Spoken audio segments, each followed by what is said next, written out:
할렐루야. 오늘도 2부 예배에 오신 모든 여러분들 환영하고 축복합니다. 우리 옆에 계신 분들을 향해서 우리 오늘은 이렇게 인사했으면 좋겠습니다. 당신을 기대하겠습니다. 이렇게 인사할까요? 당신을 기대하겠습니다. 아멘. 주님이 우리를 바라보실 때 영원히 죽어야 하는 죄인으로 바라보시기도 하셨지만 동시에 우리를 하나님 나라의 자녀로, 그리고 언젠가는 당신 앞에 영광스러운 자녀로 설 그날을 바라보시고 또 기대하시며 우리를 바라보셨다고 믿습니다. 우리가 서로를 바라볼 때 그러한 기대감과 소망 또 그 사랑으로 바라보는 우리 교회가 되었으면 좋겠습니다. 우리 그 마음 가지고 주 안에 우리 하나 이렇게 서로 찬양하고 축복하며 나아가겠습니다.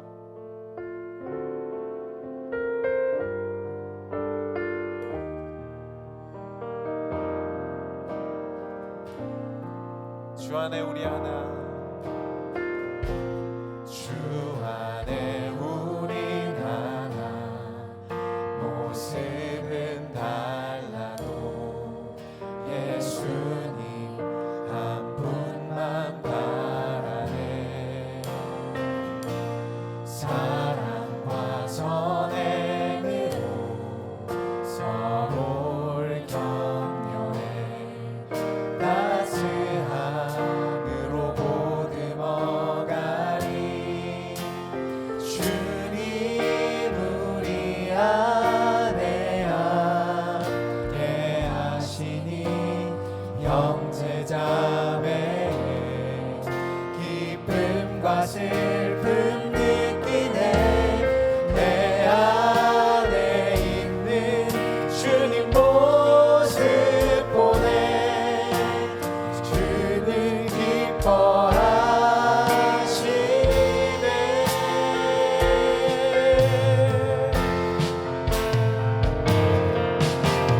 주님 우리 통해 계획하시니 부족한 입술로 찬양하게 하시니. 주님 우리 통해 계획하시니 너를 통해 하시는 일이네. 주 안에 우리 하나, 주 안에 우리 하나, 모습은 달라도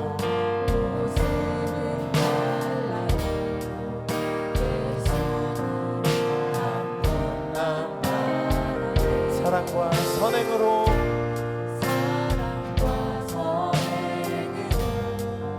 서로를 격려해 따스함으로 보듬어가리.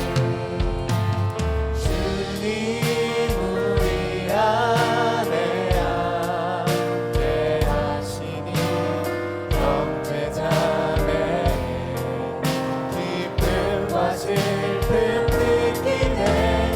내 안에 있는 주님 모습 보네. 그분 기뻐하시네.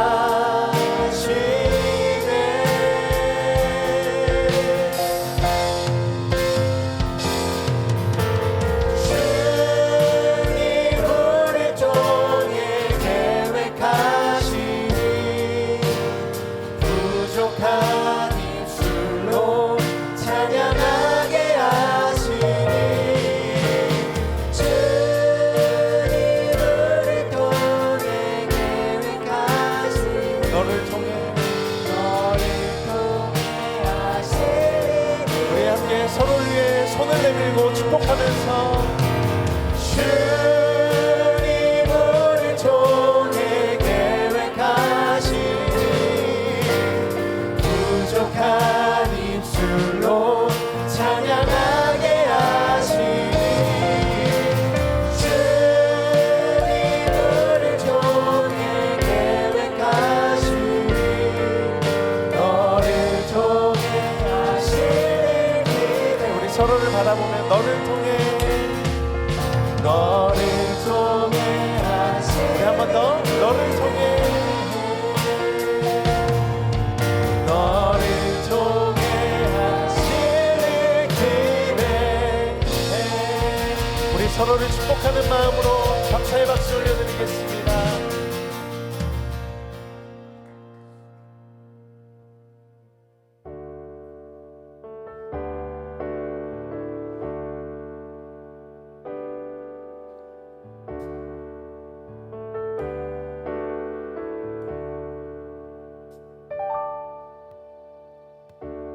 우리는 세상 속에서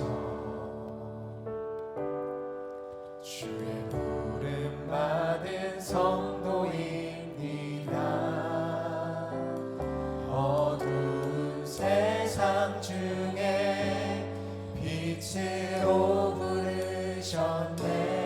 우리는 주님의 성도입니다. 우린 주의 자녀입니다. 우린 주의 자녀입니다.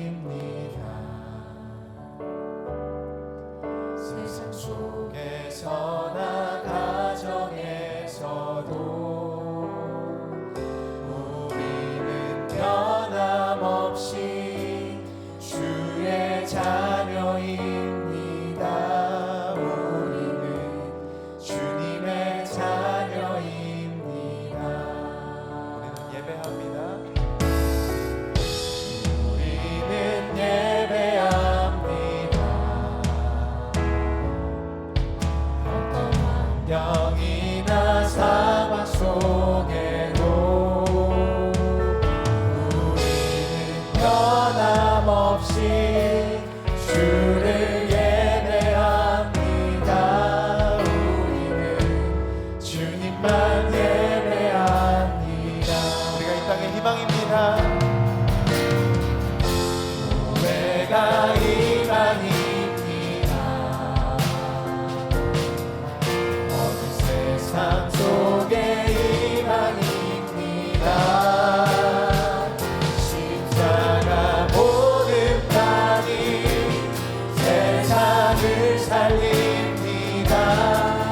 교회가 이 땅의 희망입니다. 우리가 교회입니다. 우리가 교회입니다. 외로울 때나 흩어질 때도 우리는 예배하고 복음을 전합니다. 우리가 주님의 교회입니다. 우리가 교회입니다. 우리가 교회입니다. 함께 모일 때나 흩어질 때도 우리는 예배하고 복음을 전합니다. 우리가 주님의 교회입니다. 우리는 예배하고 복음을 전합니다. 우리가 주님의 교회입니다.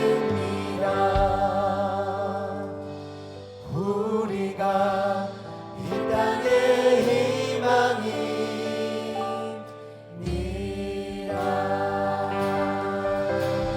주님, 우리가 그렇게 살기 원합니다.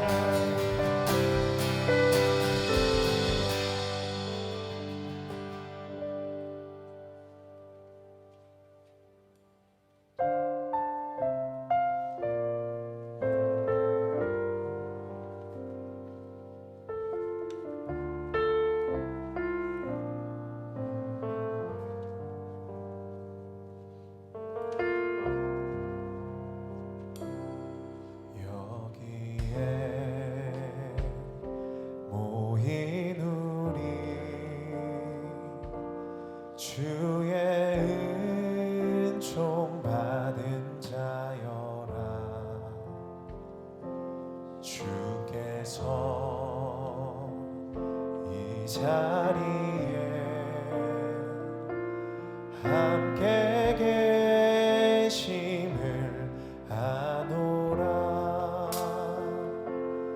언제나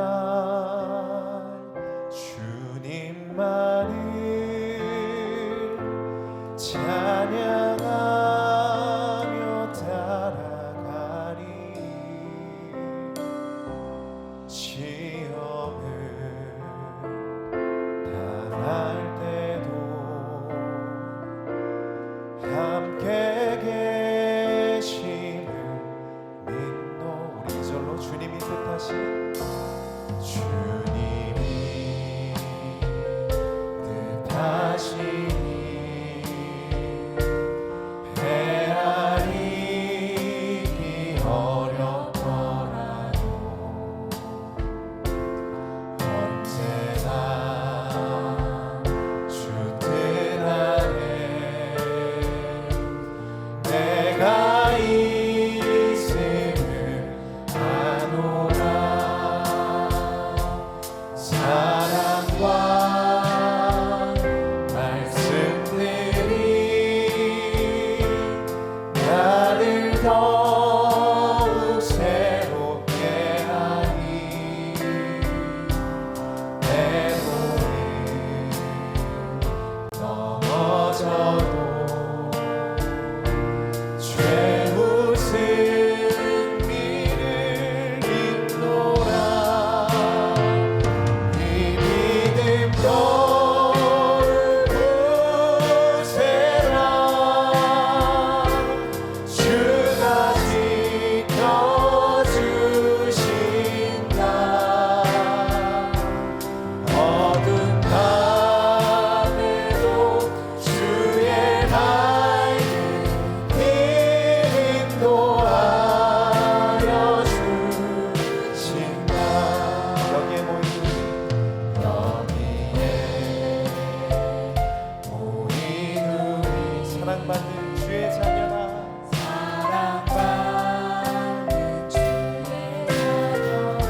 주께서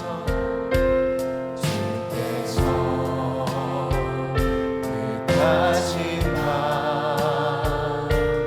우리 통해 펼치신다. 고통과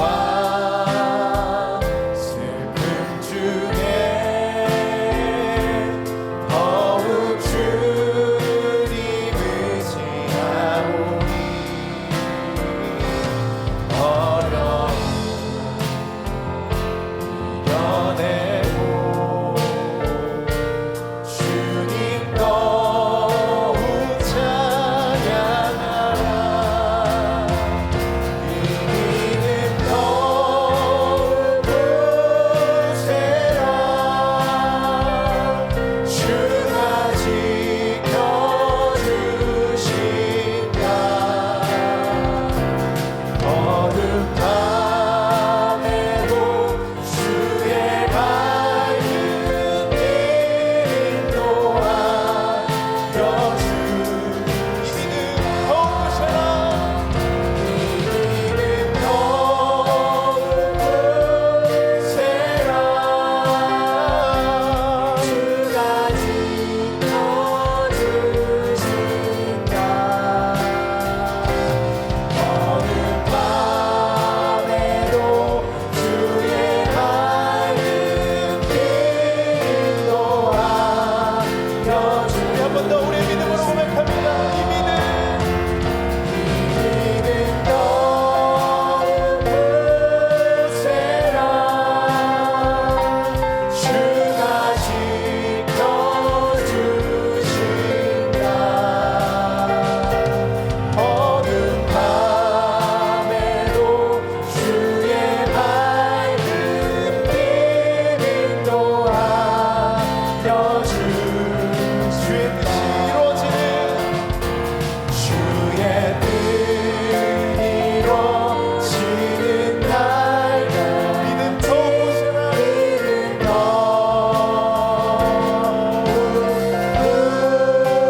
부세라.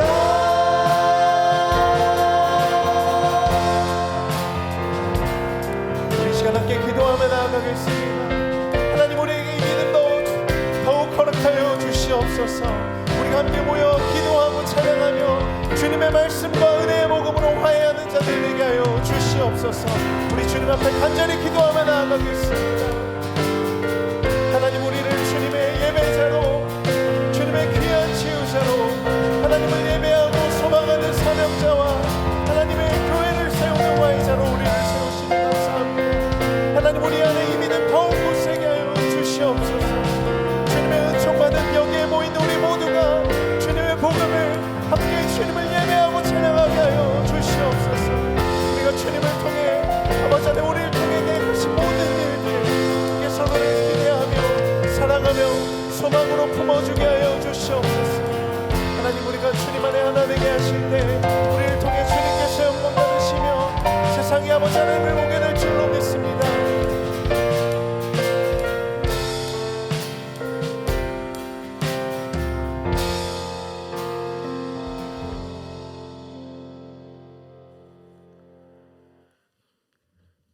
우리의 구원자 되시고 은혜가 풍성하신 하나님 아버지, 구원의 은혜를 베풀어 주신 하나님을 찬양합니다. 감사합니다. 십자가를 바라보면서 우리 주님께서 고난당하신 모습을 기억하고 죄와 사망의 권세에서 우리를 구원하시려고 독생자를 보내주신 하나님께 온 마음을 다하여 찬양하며 영광 올려드립니다. 십자가에서 못 박은 자들을 위해서 저들의 죄를 사하여 주옵소서. 그렇게 긍휼의 기도를 들으셨던 예수님, 우리들의 일상이 매일매일 주님께서 가르치는 그곳을 바라보며 살아가야 함에도 세상 염려와 세상의 단맛에 취해 비틀거리는 연약한 모습을 고백합니다. 회개합니다. 오늘도 저희 모두 다 하나님의 뜻대로 부르심을 받은 자 되어서 하나님 앞에 예배자로 엎드립니다. 정성과 신령함으로 예배를 올려드립니다. 받으시고 영광 받으시옵소서. 오늘도 의심과 불안과 염려의 불순물 섞인 우리의 연약함을 하나님의 말씀으로 제거해 주시고 하나님의 사랑을 전하기 위해서 이 단회에 세워주신 담임 목사님, 영과 육의 강건함으로 축복해 주시옵소서. 함께하는 사역자들 모두에게도 복의 복을 더하여 주옵소서. 말없이 묵묵히 예배를 위해 수고하는 모든 손길들을 기억해 주시고 성령의 충만한 은혜를 베풀어 주옵소서. 믿음으로 예수를 바라보고 믿음의 눈으로 사랑하는 주 예수를 바라보면서 세상으로부터 부름받은 백성으로 보냄받은 그리스도의 제자로 주의 나라가 이 땅에 임할 수 있도록 우리 모두에게 주어진 시대적, 사회적 책임을 다하는 소명으로 즐거움과 기쁨의 은혜를 풍성하게 누리며 살아갈 수 있는 온사랑 모든 성도들 될 수 있도록 허락하여 주옵소서. 예수 그리스도 이름으로 감사하며 기도드리옵나이다. 아멘.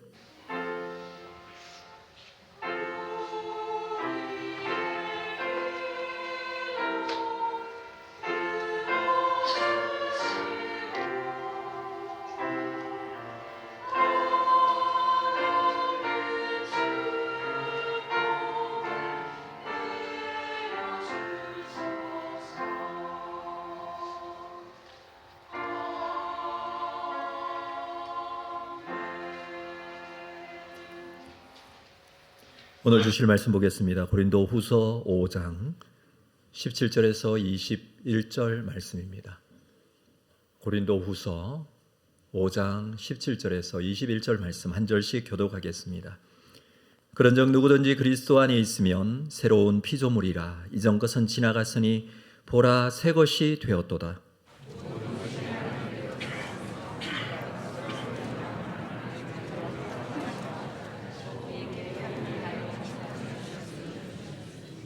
곧 하나님께서 그리스도 안에 계시사 세상을 자기와 화목하게 하시며 그들의 죄를 그들에게 돌리지 아니하시고 화목하게 하는 말씀을 우리에게 부탁하셨느니라.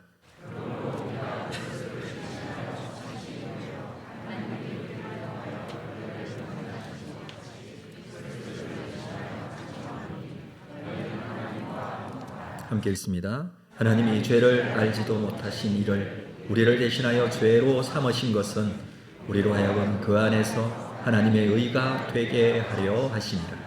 아멘. 준비하신 헌금 하나님께 드리겠습니다.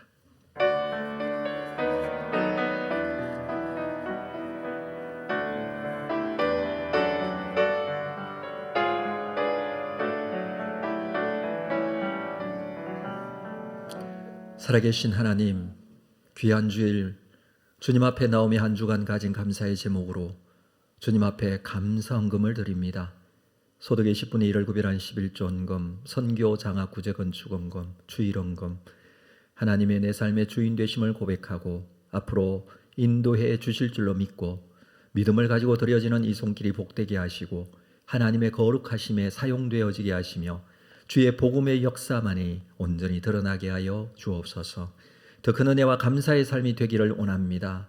우리의 예배가 온전히 하나님께만 드리며 하나님의 영광이 드러나는 귀한 삶으로 이어지기를 소망합니다. 감사하고 예수님의 이름으로 기도합니다. 아멘. 찬양대에 찬양이 있겠습니다.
귀한 찬양 감사합니다. 이 시간에 우리가 공동체 고백하는 시간 갖겠습니다. 우리 자리에서 다 일어나시겠습니다. 한 마음으로 이 고백을 함께 드리도록 하겠습니다. 시작. 우리는 세상으로부터 부름받은 하나님의 백성입니다. 또한 세상으로 보냄받은 그리스도의 제자입니다. 보냄받은 소명자로서 하나님을 기쁘게 찬양하는 성령 충만한 예배자가 되겠습니다. 진리를 배우고 수호하는 은혜에 빚진 훈련자가 되겠습니다. 땅끝까지 복음을 전파하는 전도자가 되겠습니다. 이웃의 아픔을 함께하는 치유자가 되겠습니다. 온 성도가 하나 되는 화해자가 되겠습니다. 사회적 책임을 다하는 소명자가 되겠습니다. 그리하여 주의 나라가 이 땅에 임하며 하나님을 영화롭게 온 사람 공동체가 되겠습니다. 아멘. 자리에 앉으시겠습니다. 교회 소식 전하기 전에 먼저 우리 지난주 있었던 생캠 40 스케치 영상을 좀 보도록 하겠습니다.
우리는 이웃의 아픔을 함께하는 치유자로 우리 한 주간 동안 생명의 공동체를 세우는 캠페인을 진행을 했습니다.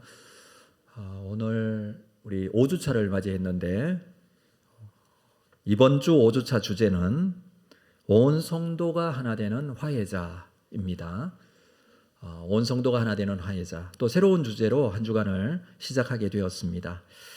우리 주보 뒤편에 보시면 이 내용에 대한 자세한 내용이 나와 있습니다. 1일 실천 사항들이 있고 5주차 특별히 우리가 함께하는 실천 사항이 있습니다. 지금 이미 지난주부터 사랑 나눔 박스 전달을 위해서 아마 교회로 수집한 걸로 알고 있는데 사랑방별로 모이셔서 또 사진도 찍으시고 잘 전달될 수 있도록 위해서 기도도 해주시길 바랍니다. 이번 주 중에 잘 전달하도록 하겠습니다. 그리고 두 번째는 온 성도가 하나 되는 화해자가 되기 위해서 오늘은 특별히 전도회 홈커밍 데이를 진행을 하겠습니다. 자기 연령대에 맞는 전도회에 참석해서 함께 교제하고 뿐만 아니라 우리 전도회가 맡겨준 사명이 있습니다. 사역들이 있는데 그 사역 잘 감당할 수 있도록 우리 전도회는 무슨 친목 도모를 추구하는 단체가 아닙니다. 교회에서 전도적인 사역, 이 복음 사역을 위해서 연령대별로 묶여 있는 모임이니 여러분 다 참여해 주시길 바랍니다. 여기 있는 분들 중에 전도에 소속되지 않는 사람은 아무도 없습니다. 이 나이별로 들어가는 거기 때문에 우리 주보에 자세한 내용이 모임 장소들이 나와 있는데 예배 후에 바로 모여주시기를 부탁을 드립니다. 그리고 세 번째 실천사항은 사랑 읽기 문자 및 편지 보내기입니다. 이번 한 주 동안에는 우리가 서로 화해의 문자 또는 사랑 읽기 문자를 서로 보내는 것입니다. 주로 보면 뭐 친한 사람, 가까운 사람하고는 우리가 문자 잘 하지 않습니까? SNS를 통해서 여러 방법들을 통해서 잘 사용하는데 그동안 우리 교회 공동체 안에 좀 친하지 않는 사람들에게도 이번 한 주 동안에는 좀 문자도 보내고 또 연락도 하고 그렇게 했으면 좋겠습니다. 그리고 두 번째로 특별히 여러분께 나누어 드린 이 편지지하고 편지 봉투를 드렸는데 이것을 통해서 손편지 쓰기입니다. 내가 이 사람과는 좀 가까워지고 싶다 또는 좀 서먹했다 뭐 이런 관계가 있다면 과감하게 여러분 편지지를 꺼내시고 여기 편지지를 손편지로 한번 써보십시오. 손편지 써보신 적 오래되셨죠? 네, 손편지 한번 써보십시오. 손편지 써서 나는 누구다 자기소개도 하고 가까이 지냈으면 좋겠다라고 하고 또 서먹한 관계가 있다면 이런 기회를 통해서 여러분의 진심이 아마 전달되리라고 생각을 합니다. 적으시고 안에 보면 이 하트 모양의 스티커가 있어요. 이걸 편지 봉투 바깥면에 이렇게 붙여서 남이 못 읽게 다른 사람 보지 못하게 붙여서 우체통에 넣어주시면 됩니다. 다음 주에 가져오시면 우체통을 준비해 놓겠습니다. 이번 주 중에 이루어지는 일이기 때문에 미리 준비된 우체통에 미리 넣어주시면 저희가 좀 전달하도록 하겠습니다. 두 번째는 이번에 작정한 태신자 중에 내가 손편지로 복음을 좀 전했으면 좋겠다라는 사람이 있다면 그 사람에게 손편지를 적는 것입니다. 그래서 주소를 적어주시면 저희가 발송을 해드리도록 하겠습니다. 네, 이거 귀찮아하지 마시고 한번 좀 실행을 해보시면 좋겠다라는 생각이 있습니다. 그리고 더 필요하신 분은 말씀해 주시면 더 드리도록 하겠습니다. 자, 이번 주는 이렇게 온 성도가 하나 되는 화해자의 캠페인을 진행하고요. 다음 주가 마지막 주예요.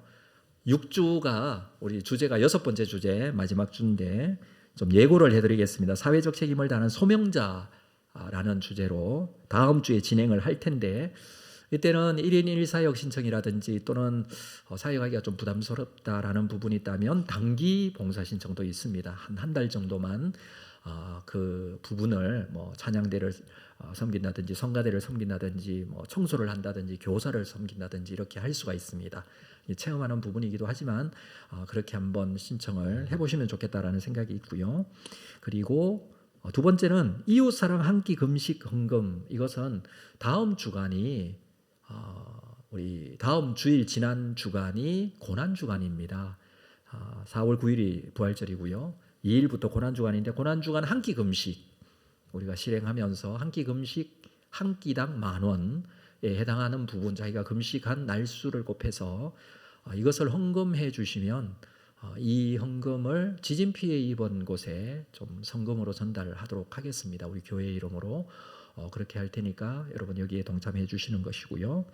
그리고 세 번째는 추천도서 독후감, 소명이 이끄는 삶, 이런 책들을 준비해서 좀 진행을 하도록 하겠습니다. 미리 준비해 주시면 감사하겠습니다. 계속해서 생캠 40이 잘 마무리될 수 있도록 여러분 함께해 주시면 감사하겠고요.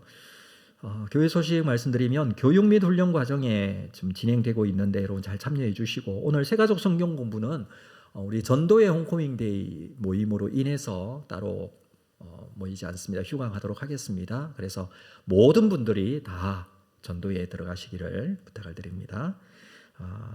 다음 주일에 정기 재직회가 2부 예배 후에 있겠습니다.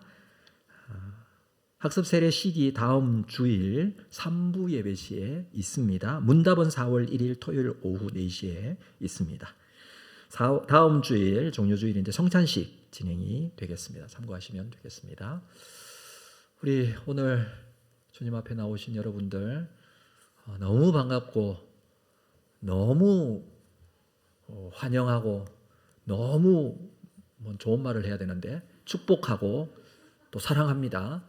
예, 가식적으로 하지 마시고 진심을 다해서 앞뒤 좌우로 좀 한번 서로 인사할까요? 사랑합니다. 축복합니다. 사랑합니다. 잘 오셨습니다.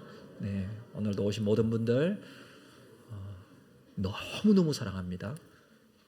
자, 오늘 제목이 뭐라고요? 예, 우리는 보여줘야 알아요. 제때 보여주시는 분이 하나님이시죠. 하나님께서 이때에 이 제목을 우리에게 주신 이유가 있다고 저는 생각합니다. 네, 정말 우리가 하나 되는 것이 얼마나 중요한 일이고 필요한가 우리가 좀 생각해 볼 수 있는 그런 시간이 되었으면 합니다. 오늘 우리가 읽은 고린도 후서의 말씀인데, 고린도 교회는 참 문제가 많았습니다. 오늘날 교회가 가지고 있는 문제 다 모아놓은 것 같은 문제들이 고린도 교회에 있었습니다. 자, 그 문제들이 정말 많아서 바울은 이 고린도 교회의 문제를 해결하기 위해서 고린도전서, 고린도후서를 기록하여 보냅니다. 자, 그런데 그 문제들 중에 가장 심각하고 바울이 중요하게 생각했던 부분이 있는데, 그게 무슨 문제였냐 하면 분파 문제였습니다. 고린도 교회의 성도들이 하나가 되지 못하고 서로 갈라진 것이죠. 나누어진 것이죠. 나는 이 교회를 바울이 개척했으니 바울파다. 나는 바울을 따른다. 아니다. 말씀을 잘 가르쳐주는 아볼로가 더 좋다. 아볼로파다. 아니, 그래도 예수님의 수제자였던 베드로파다. 이렇게 나눠지기 시작했어요. 나는 이 꼴 저 꼴 다 보기 싫다. 무슨 말하냐? 나는 그리스도파다. 그러면서 그리스도파도 만들어서 따로 분파를 만들기도 하고, 나름대로 자기들이 옳다고 주장하면서 자기만 옳고 남은 틀렸다라고 가기 시작했습니다. 그리고 그 사람들을 정죄하고 교회가 나눠지는 일, 이 문제를 굉장히 심각하게 바울은 다룹니다. 왜냐하면 교회는 하나가 되어야 되고 한 하나님을 믿고 한 신앙과 믿음을 가지고 있는데 서로를 정죄하고 비난하는 하나 되지 못한 모습 때문에 이 문제를 참 안타까워했습니다. 그러면서 바울은 이 편지를 기록하여 보내는데, 결론을 먼저 말씀드리면 이 고린도 교회 성도들에게 정말 간곡하게 부탁한 결론의 말이 뭐냐 하면, 너희 각자가 먼저 하나님과 화목하라 라는 말을 해요. 여러분, 물론 이 서로서로 좀 화목하고 서로서로 관계를 회복해야 되는데, 그러기 위해서는 가장 본질적이고 근본적인 문제가 뭐냐면 각자 개인이 하나님과의 관계가 회복되어지는 것, 아니 하나님과의 관계가 화목하고 화목되었다라는 사실을 인정하는 것, 이것을 굉장히 강조를 합니다. 우리가 화해자가 되기 위해서 또는 교회가 하나 되기 위해서 해야 될 가장 첫 번째 일은요, 하나님과의 관계가 어떤가, 나 스스로가 어떤가, 이것을 돌아보는 것이 가장 중요한 것이라고 생각합니다. 그것을 언제 해야 된다고요? 오늘 해야 된다고요. 그것을 언제 해야 된다고요? 지금 해야 된다고요. 미룰 일이 아니라는 것입니다. 헬라어에 보면 시간이라는 단어가 두 가지 단어가 나와요. 크로노스라는 단어가 있고 카이로스라는 단어가 있죠. 아마 고대 헬라 사람들은 시간을 두 개의 개념으로 생각을 했던 것 같아요. 크로노스라는 단어는 그냥 물리적인 시간입니다. 그냥 흘러가는 시간, 시계로 흘러가는 시간. 여러분 어젯밤에 몇 시간 주무셨어요? 10시간 잤어요. 정말 많이 잤네. 피곤이 다 풀렸겠네요. 근데 더 피곤해요. 이럴 수 있죠. 어떤 분에게 물었어요. 어제 몇 시간 주무셨어요? 저는 어제 3시간밖에 못 잤어요. 정말 피곤하겠나요? 아니요, 괜찮아요. 저는 오늘 이상하게 안 피곤한데 이럴 수 있잖아요. 그러니까 물리적인 시간이 무조건 물리적인 시간으로만 모든 것을 해석하거나 설명할 수는 없어요. 이 특별한 시간, 의미가 있는 시간, 물리적인 시간이 아닌 의미가 있는 시간을 카이로스의 시간이라고 합니다. 그래서 때로는 우리가 1시간을 보내면서 1분 같이 보낼 때도 있고 1분을 보내면서 1시간 같이 보낼 때도 있고 그렇죠. 의미가 있을 때에는 시간이 달라지는 법입니다.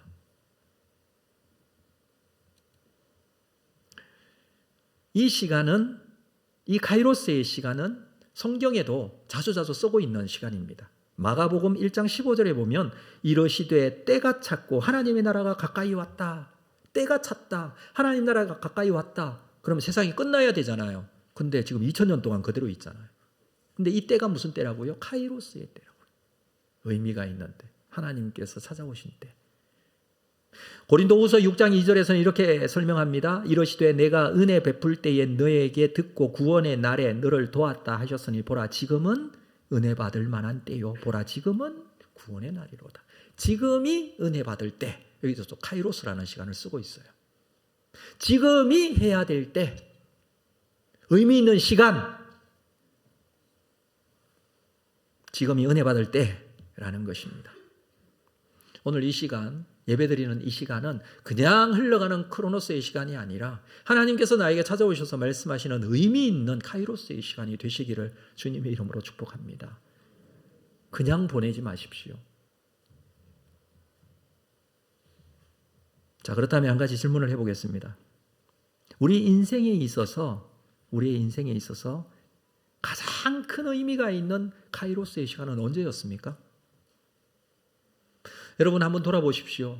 내 지금까지 살면서 평생 동안 가장 의미 있는 시간, 결혼했을 때, 취업했을 때, 내 집을 마련했을 때, 여러 가지가 있을 수 있습니다.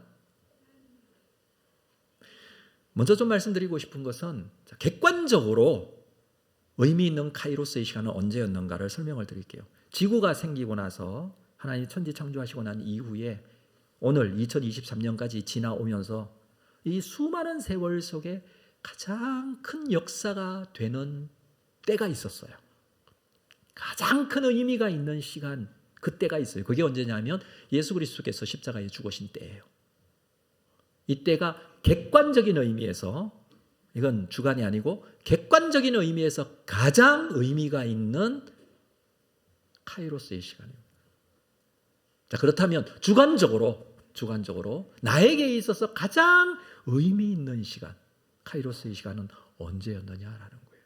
저 개인적으로는 예수 그리스도를 만나고 구원받았을 때입니다. 예수 그리스도를 만나고 난 이후의 삶은 만나기 전과의 삶과 완전히 다른 삶이에요. 이유가 있습니다. 만나기 전에, 내가 구원받기 전에 나는 어떤 상태였나요? 죽을 상태, 죽은 상태, 지옥 가는 상태, 구원받지 못하는 상태, 하나님의 자녀가 아닌 상태였어요.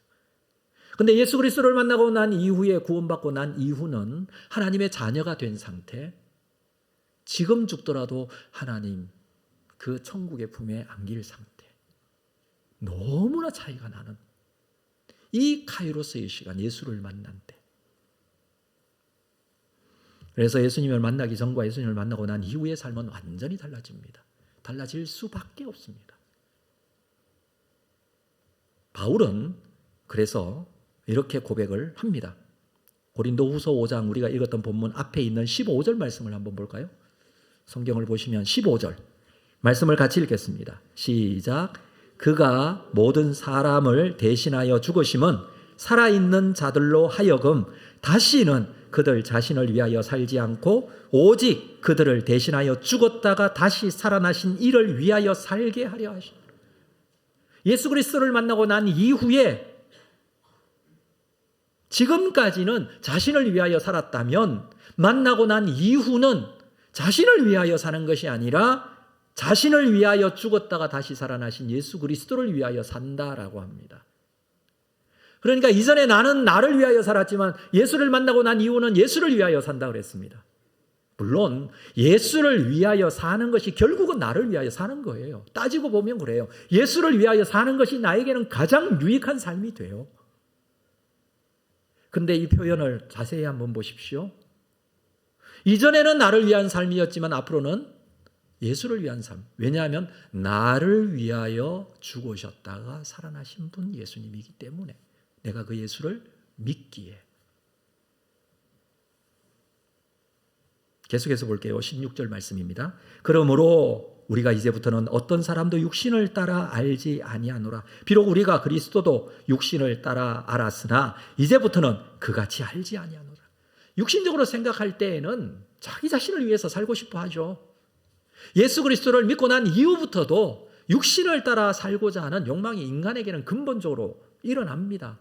그러나 이제부터는 이렇게 살지 않고 내가 예수 그리스도를 따라 살겠다 이렇게 작정을 하고 있는 것입니다. 결단을 이렇게 하고 있는 것입니다. 그랬을 때에 그의 삶이 어떻게 됩니까? 17절 말씀 같이 읽을게요. 오늘 본문인데 같이 읽겠습니다. 시작. 그런즉 누구든지 그리스도 안에 있으면 새로운 피조물이라. 이전 것은 지나갔으니 보라 새 것이 되었도다. 이렇게 살게 될 때에 죽은 자, 나를 위하여 죽은 자, 그리고 부활하신 예수 그리스도를 위하여 살게 될 때에 그리스도 안에 있으면 새로운 피조물이 돼요. 이전 것은 다 지나갔어요. 이전 것은 언제입니까? 멸망받을 때, 믿지 않고 구원받지 못할 때, 하나님의 자녀가 아닐 때, 그때는 다 지나갔어요. 보라 새 것이 되었도다. 하나님의 자녀로 새롭게 태어난 거예요. 그러면 새로운 피조물로서 새롭게 변화되어야 할 그리스도인의 모습, 그 모습을 18절 이후에서 설명을 해주고 있습니다. 자, 18절 같이 읽습니다. 시작. 모든 것이 하나님께로서 났으면 그가 그리스도로 말미암아 우리를 자기와 화목하게 하시고 또 우리에게 화목하게 하는 직분을 주셨으니 모든 것이 하나님께로부터 왔다고 합니다. 이것은 우리가 하나님과 어떤 관계를 가져야 할지를 보여주는 것입니다. 모든 것이 하나님께로부터 왔어요. 그러면 우리가 하나님과의 관계가 어떻게 돼야 돼요? 가까워야 돼요? 멀어야 돼요? 가까워야죠. 다행히도 예수 그리스도께서 가깝게 해주셨어요. 그래서 그가 그리스도로 말미암아 우리를 자기와 화목하게 하셨다라고 합니다. 자, 하나님과 사람의 관계가 화목하게 된 것입니다. 하나님께로부터 났다라는 이 표현이 원문 그대로 번역하면 하나님 때문에 있다 그랬습니다. 우리가 예수 그리스도로 말미암아 하나님과의 관계가 회복된 것은 하나님 때문에 회복된 거예요. 하나님께서 예수 그리스도를 통하여서 우리와 자기를 화목하게 하셨습니다. 거기에는 하나님의 사랑에 근거합니다. 하나님의 사랑이 있기 때문에, 우리를 그렇게까지 사랑하시기 때문에 우리는 그 하나님의 사랑의 마음을 알아야 돼요. 그 마음을 깊이 좀 생각해야 돼요. 하나님께서 무엇을 원하시고 어떤 생각을 가지고 계시고 어떻게 나를 사랑하시는지를 알아야 돼요. 여러분, 하나님 나를 사랑하십니다. 아니요, 미워하실까요? 아니면 부담스러워하실까요? 싫어하지는 않는 건 아시겠죠? 그렇죠? 싫어하지는 않습니다, 하나님께서. 근데 거기에서 그치지 않고 나를 사랑하세요. 어느 정도로? 여러분이 가장 사랑하는 사람, 그 누군가, 정말 사랑하는 사람, 그 누군가 사랑하는 그 마음보다도 훨씬 더 사랑해요. 이 하나님의 마음이에요. 그래서 그 하나님의 사랑, 이것이 근거해서 하나님께서 우리를 자기와 화목하게 하셨어요. 누구를 통해서? 그리스도를 통해서. 그래서 그 사랑의 증거가 예수 그리스도의 십자가의 죽음이잖아요. 그리스도로 말미암아 우리를 자기와 화목하게 하셨습니다. 예수님께서 오신 이유가 무엇입니까? 예수님께서 오신 것은 하나님과 우리를 화목하게 하기 위하여. 사람은 원래 하나님의 형상으로 창조되었죠. 그래서 사람은 하나님께 있어야 돼요. 하나님과 함께 해야 돼요. 그게 사람이에요. 그러나 죄가 들어와 그 사이가 갈라졌습니다. 사람에게 죄가 있음으로 말미암아 하나님과의 관계가 깨졌습니다. 깨질 수밖에 없는 거예요. 왜냐하면 하나님은 죄가 없으시거든요. 하나님은 어둠이 없으시거든요. 하나님은 빛이시거든요. 선하시거든요. 여러분, 빛이 비춰지면 어둠이 있을 수가 있나요? 그래도 어둠이 나 빛하고 친해지고 싶어 해서 가까이 간다고 생각해 보십시오. 이 존재하지가 않아요. 여기에 빛이 이렇게 비칩니다. 조명이 비치는데 중간점에 어둠이 있어요. 가능합니까? 불가능합니까? 이거 불가능한 거예요. 빛이 있을 때는 어둠이 물러갈 수밖에 없죠. 하나님은 빛이신데 어둠의 죄악이 들어왔을 때 관계가 멀어질 수밖에, 깨질 수밖에 없는 거예요. 자, 근데 이 관계가 깨졌어요. 무엇 때문에? 죄 때문에. 죄라는 어둠 때문에. 근데 이것을 예수 그리스도께서 십자가에 죽으시며 이 죄 문제를 덮어주셨어요. 대속하셨다 그랬잖아요. 덮어주셨어요. 그래서 하나님과 우리의 관계를 화목하게 하셨다고요. 우리의 관계가 화목하게 되었어요. 여러분, 예수 그리스도 십자가에 죽으심으로 나의 죄가 대속되었음을 믿으십니까? 그러면 이건 사실이에요. 하나님과 나와 관계가 화목되었습니까? 화목되었나요? 이건 사실이에요. 하나님과 나와의 관계가 가까워졌어요. 회복되었어요. 친해졌어요.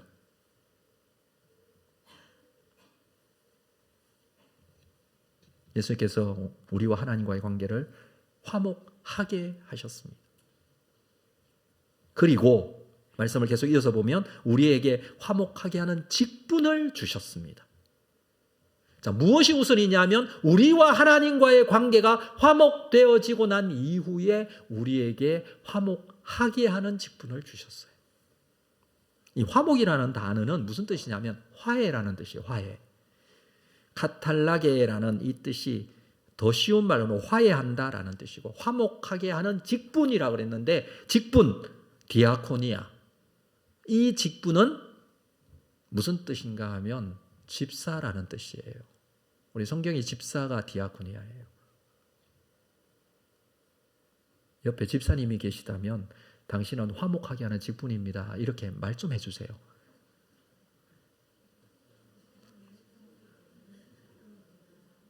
네. 집사님들 잘 들으십시오. 근데요, 집사님이 될 분들이고 집사님이었던 분이고 성경에서 말하는 집사는 직분이라는 뜻이에요.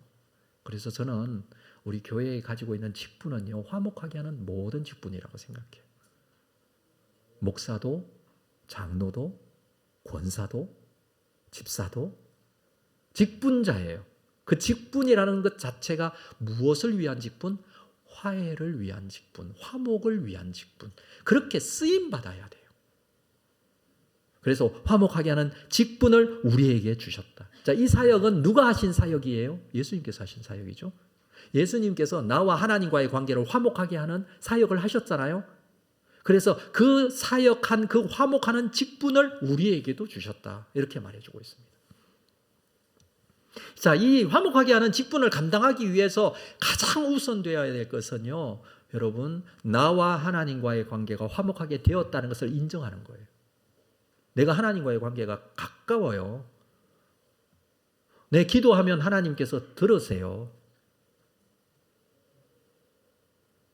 그래서 우리는 하나님과 화목된 사람이에요. 가장 우선이에요. 그리고 이 하나님과의 관계가 화목되었을 때 나타나는 여러 가지 문제들이 해결될 수 있어요.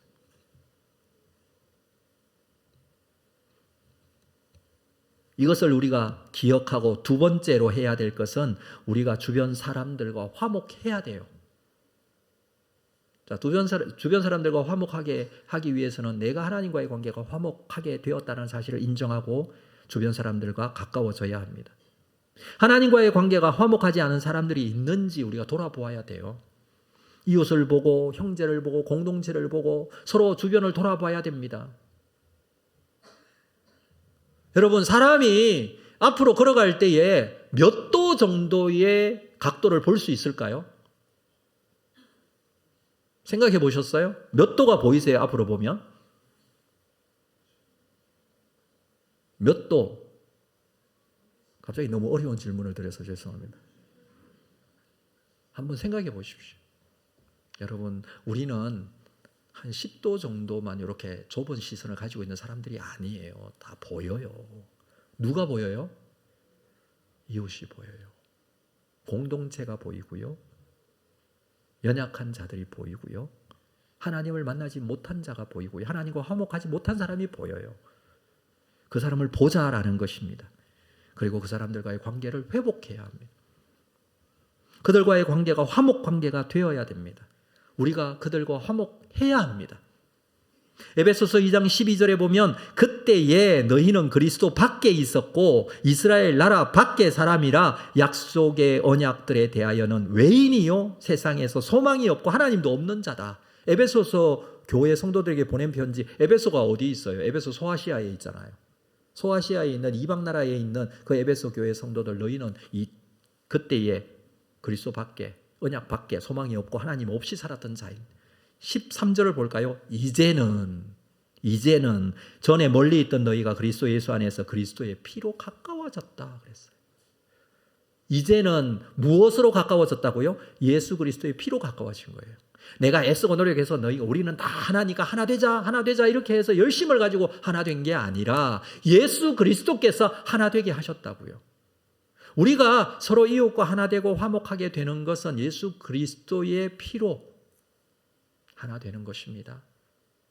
예수님께서 우리를 위하여 그렇게 이 죄 문제를 해결하시고 하나 되게 하셨어요. 14절, 그는 우리의 화평이신지라 둘로 하나를 만드사 원수된 것 곧 중간에 막힌 담을 자기 육체로 허시고, 자기가 십자가에 죽으심으로 우리 사람과의 관계 속에 있던 막힌 담들을 다 허셨어요.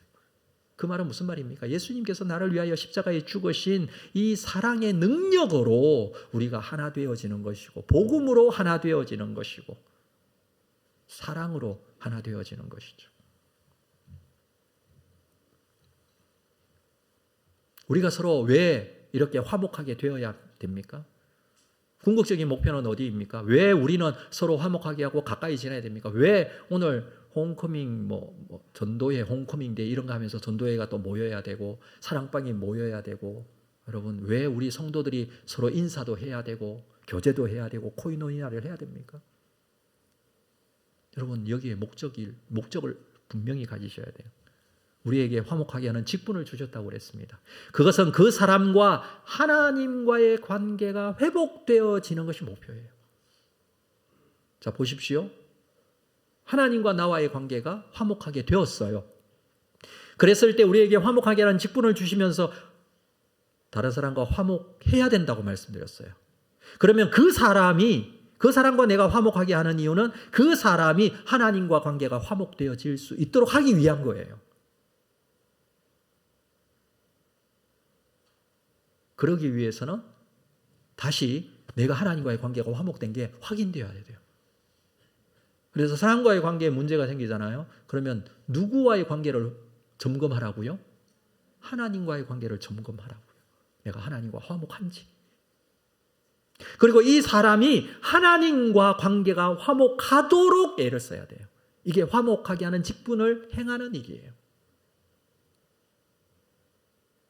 그랬을 때에 온 교회가 하나 되어질 수 있습니다. 이게 믿음의 공동체. 교회에 주신 직분도 이런 화목하게 하는 직분입니다.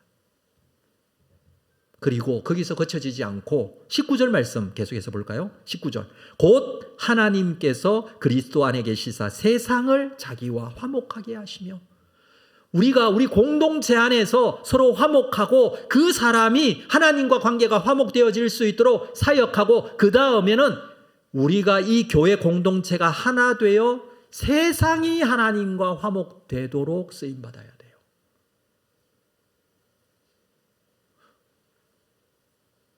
제가 오늘 설교하다가 천천히 좀 하죠. 띄엄띄엄 하죠. 왜냐하면 생각을 하시라고요.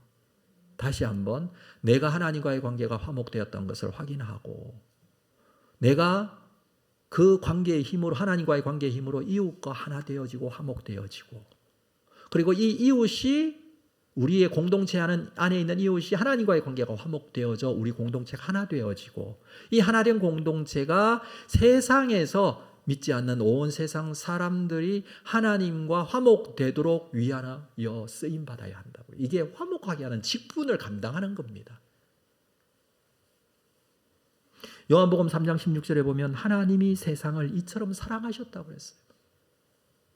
나만을 위한 우리만을 위한 예수 그리스도가 아니라 온 세상을 위한 예수 그리스도 그분께서 십자가에 죽으시면서 죄 문제를 해결하셨어요. 이게 복음이에요.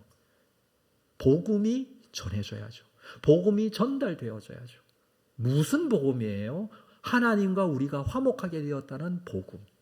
누구로 인하여? 예수 그리스도로. 그래서 19절 계속해서 볼게요. 그들의 죄를 그들에게 돌리지 아니하시고 화목하게 하는 말씀을 우리에게 부탁하셨느니라. 그 말씀을 우리에게 부탁하셨다고요. 이 복음의 말씀을 우리에게 주셨어요. 어떤 말씀? 화목하게 하는 말씀. 이 부탁하다 그건 하나님께서 좀 해줄래? 안 해주면 할 수 없고 이런 뜻의 부탁이 아니에요. 정확한 뜻은 이런 뜻입니다. 지정했다. 딱 정한 거예요. 우리에게 그 말씀을 전하도록 우리에게 주셨어요. 그게 화목하게 하는 직분이에요. 우리 주변에 연약한 성도들이 있거나 하나님과 화목해야 될, 회복되어야 될 그런 성도가 있으면 그게 눈에 들어와요. 보여요. 그럴 때에 하나님께서 나를 지정하셨구나 이렇게 생각하시면 돼요. 그래서 우리는 그 화목하게 하는 직분을 감당하는 거예요.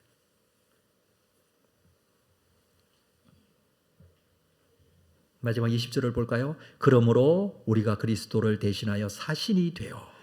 자, 이 말은 무슨 말이냐면 바울이 지금까지 일반적인 의미로 설명을 하다가 자기 자신을 얘기하는 거예요. 우리가 그리스도를 대신하여 사신이 되었다. 지금 이 고린도 교회의 문제, 이 분파주의로 말미암아 갈라지고 깨진 교회의 문제, 이 문제에 대해서 우리 모두는 화목하게 하는 직분을 가졌다라고 앞에서 설명했다면 지금은 내가 그래서 그리스도를 대신하여 사신이 되었다. 그리고 하나님이 우리를 통하여 너희를 권면하시는 것 같이 그리스도를 대신하여 간청한다. 뭐라고 간청합니까? 너희는 하나님과 화목하라. 너희가 하나님과 화목해야 돼요. 그래야 서로 화목할 수 있어요. 서로가 화목하고 난 이후는 서로 친하게 지내고 친목 도모하고 끝내는 겁니까? 아니요. 그렇게 하나 되고 화목해야 될 이유는 세상을 하나님과 화목하게 하기 위하여 그 화목하게 하는 직분을 우리에게 주셨고 그걸 지정해 주셨다라고 말해 줍니다. 사랑하는 성도 여러분, 나 자신이 너무 힘들어요.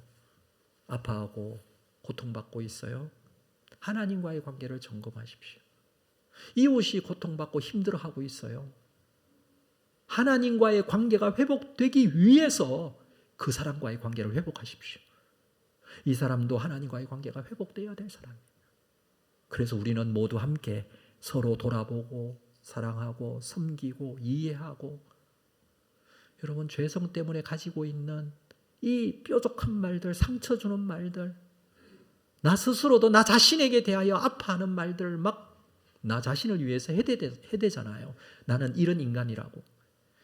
여러분 이런 죄성으로 나타난 이런 결과들이 하나님께서 우리의 모든 죄 문제를 해결해 주시면서 화목하게 하셨다는 이 선언부터 다시 시작하여 하나님께 화목된 자로서 화목하게 하는 직분을 여러분 우리는 감당해야 합니다. 말씀을 정리하도록 하겠습니다.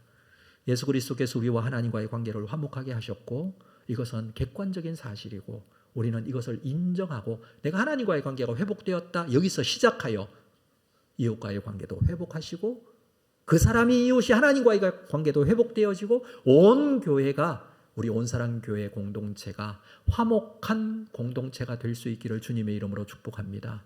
우리 온사랑 공동체가 화해의 공동체가 되시기를 주님의 이름으로 축복합니다. 그럴 때 변화되어지는 것이 무엇입니까? 마지막으로 17절 말씀 다시 한번 읽을까요? 17절 같이 읽습니다. 시작.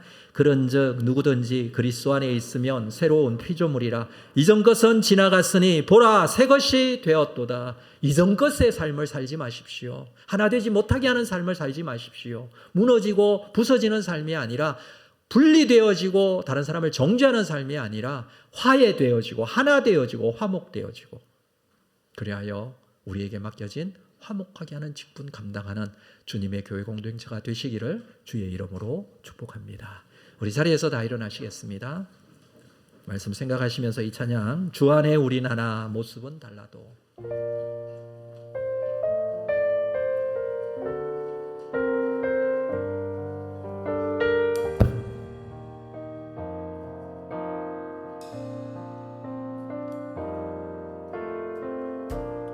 주 안에 우린 하나 모습은 달라도 예수님 한 분만 바라네. 사랑과 선행으로 서로를 격려해 따스함으로 보듬어가리. 주님 우리 안에 함께 하시니 형제자매의 기쁨과 슬픔 느끼네. 내 안에 있는 주님 모습 보내. 그분 기뻐하시네.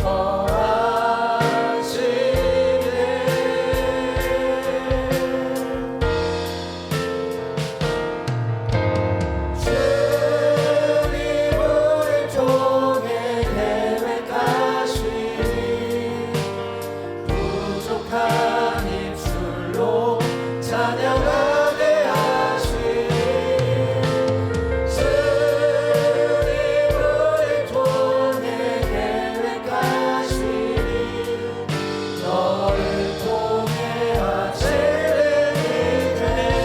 우리를 통해.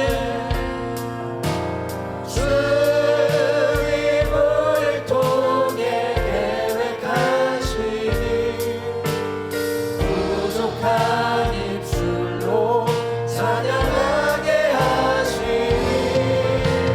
주님 우리 통해 계획하시니 너를 통해 하시니. 너를 통해 하시니. 너를 통해 하시니.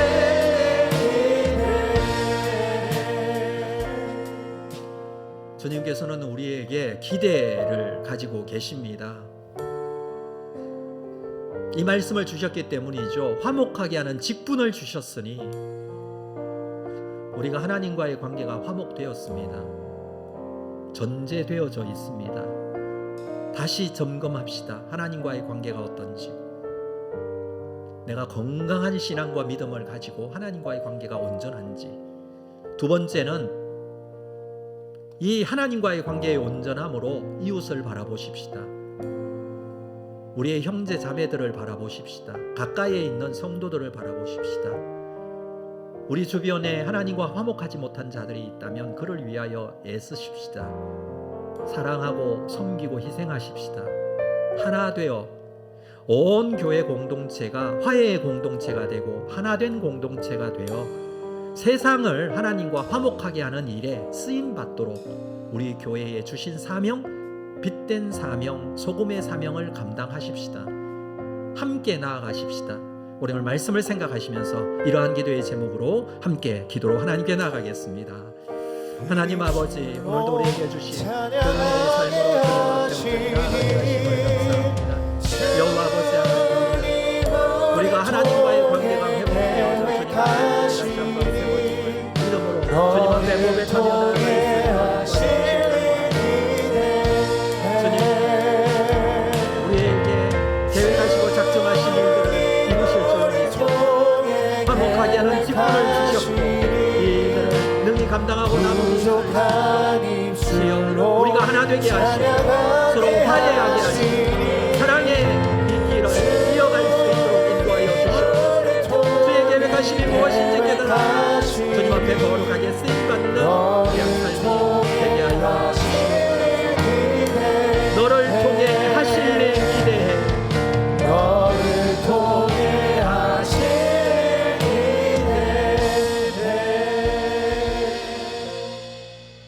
지금은 우리 주 예수 그리스도의 은혜와 하나님 아버지의 크신 사랑하심과 성령님의 교통위로 함께 역사하심이 오늘도 예배하며 주신 말씀 다시 한번 붙들고 세상의 화해자로 주님의 교회 공동체의 화해자로 서서 화목하게 하는 직분 감당하기를 소망하는 우리 모든 성도들 심령 위에 주님의 교회 위에 지금으로부터 영원토록 함께 있을지어다. 아멘.